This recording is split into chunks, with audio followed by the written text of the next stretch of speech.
천만에 백날 천날 10년 100년을 제재를 가해보라 합시다. 절대로 핵을 포기할 수 없습니다. 바로 남한을 공격하겠다. 다 끝났다. 모든 준비가 끝났다. 안녕하십니까, 정한입니다. 오늘은 담대한 구상, 핵무력 법제화. 김정은은 도대체 무슨 생각을 할까? 저는 북한이 핵 개발을 중단하고 실질적인 비핵화로 전환한다면 그 단계에 맞춰 북한의 경제와 민생을 획기적으로 개선할 수 있는 담대한 구상을 지금 이 자리에서 제안합니다. 아하하. 김정은 입장에서 대단히 기분 나빴을 것 같아요. 비핵화에 대한 모든 상황은 주도권을 본인이 쥐고 있는데 담대한 구상이라는 말 자체를 쓴다는 거, 이 자체에 대해서 대단히 우선 기분이 나빴을 것 같고, 야, 오락가락하는 거 아니냐. 선제 타격, 사드 배치, 한미동맹을 공고히 하겠다, 뭐 이런 얘기가 쭉 나오다가 담대한 구상이 제안됐지 않습니까? 김정은 입장에서는 오락가락한다. 그리고 결국은 김정은은 9월 8일 날 천만에 이것은 적들의 오판이고 오산입니다. 백날 천날 10년 100년을 제재를 가해보라 합시다. 그 어떤 극난한 환경에 처한다 해도 절대로 핵을 포기할 수 없습니다. 바로 남한을 공격하겠다. 같은 민족끼리 남한에 쏘겠느냐, 일본이나 미국을 향해서 쏘겠다, 이런 뜻으로 받아들였는데, 여기 4조에 보면 핵무기 보유국가 야합하여 침략이나 공격 행위에 가담하지 않는 한 핵무기 위협들은 사용을 안 하겠다. 이 말은 거꾸로 뭡니까? 비핵국가 남한이지 않습니까? 핵보유국가 미국이지 않습니까? 남한이 미국과 야합하여 북한을 공격한다면 바로 남한을 공격할 수 있다. 북한은 이제 핵 개발국이 아니라는 거죠. 핵 보유국이다. 핵무력 법제화가 9월 9일 날 한국의 언론에 발표됐어요. 북한이 엄포를 하는 거다, 협박용으로 다 지금 하는 거 아니냐, 담대한 구상을 잘 검토했다는 뜻으로 받아들일 수 있는 거 아니냐, 7차 핵실험이나 핵무력 시위 대신에 수사적 위협만을 의미 있게 받아들여야 되지 않느냐, 이런 식으로다가 얘기를 했습니다. 현실은 정확히 북한이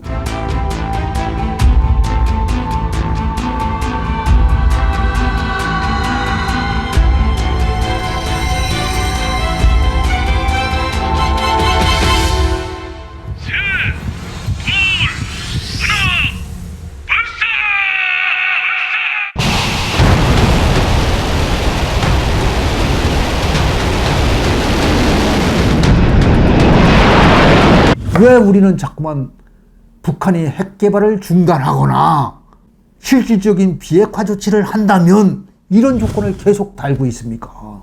저는 북한이 핵 개발을 중단하고 실질적인 비핵화로 전환한다면 절대로 먼저 핵 포기란, 비핵화란 없으며 그를 위한 그 어떤 협상도, 그 공중에서 서로 맞바꿀 흥정물도 없습니다. 솔직해질 타임이다. 그렇지 않으면 우리가 이 핵무력 법제화에 맞는 새로운 국가정책을 만들어낼 수가 없다. 북한이 핵을 포기한다, 개발된 핵을 포기한다. 제가 볼 때는 그거는 거의 아마 김정은이가 죽기 전까지는 생각할 수 없는 상황이다.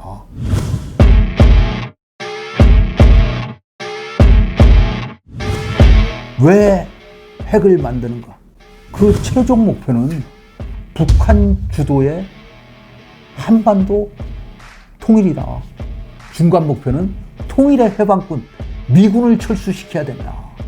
외교적으로, 정치적으로 미군이 철수한다고 김정은이는 절대 생각하지 않아요. 미군을 철수시키는 것은 결국은 핵이다. 어느 순간에 미군은 우리가 소위 말하는 빅딜, 자, 한번 예를 들어 봅시다. 미국을 타격할 수 있는 ICBM과 미군 철수를 막교환한다. 이거는 과연 상상할 수 없는 얘기일까요? 그러나 상황은 변합니다. 북한이 ICBM을 만들고 SLBM을 개발하고 결국 그들의 최종 목표인 북한주도의 한반도 통일을 달성하기 위해서 중간에 걸쳐야 되는 미군 철수를 위해서 이 핵을 이용할 것이다. 야, 그러면 북한이 조선반도 통일이 그들이 최종 목표인데 그 방식은 뭘까? 두 가지가 있다고 생각해요. 하나는 무력에 의한 통일이겠죠. 또 하나는 전 많은 전문가들이 얘기를 합니다. 그들은 연방제적 통일을 추진하려고 할 것이다. 근데 제가 생각할 때는 이 두 가지 방식이 다 핵무장하고 핵무력하고 관계가 있어요. 김정은과 조선노동당은 한반도에서 국제전이 벌어지면 안 된다.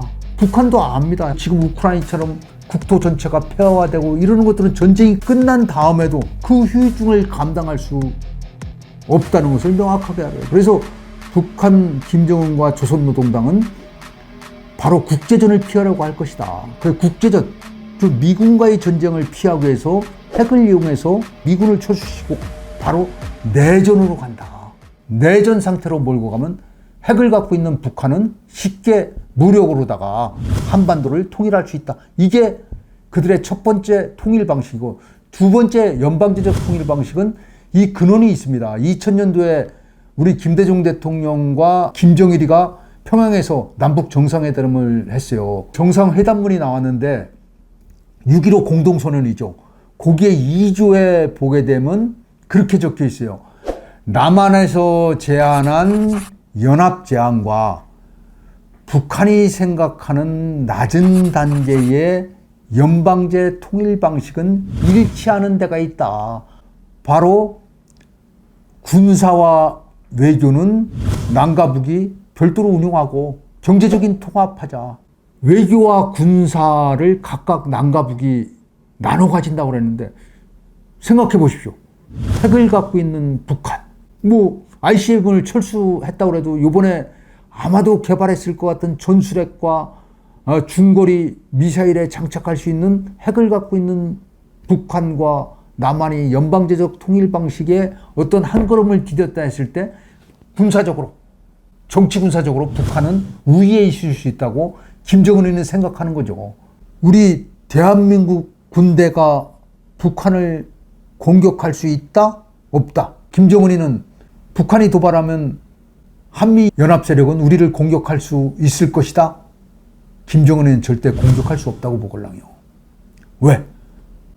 지금 한미 연합 지휘 체제가 그렇게 돼 있고, 그래서 한국 군대를 이 세계 5위, 6위의 군사 강국인 대한민국이 나를 언제든지 공격할 수 있다고 북한 김정은이가 생각하지 않고 있다는 거죠. 그래서 30년간 북핵 위기를 1차, 2차, 3차 이렇게 겪으면서 야, 화해할게, 만나서 얘기하자, 그러고 도발하고 6번 핵실험에도 비핵화 이런 얘기를 해왔지 않습니까?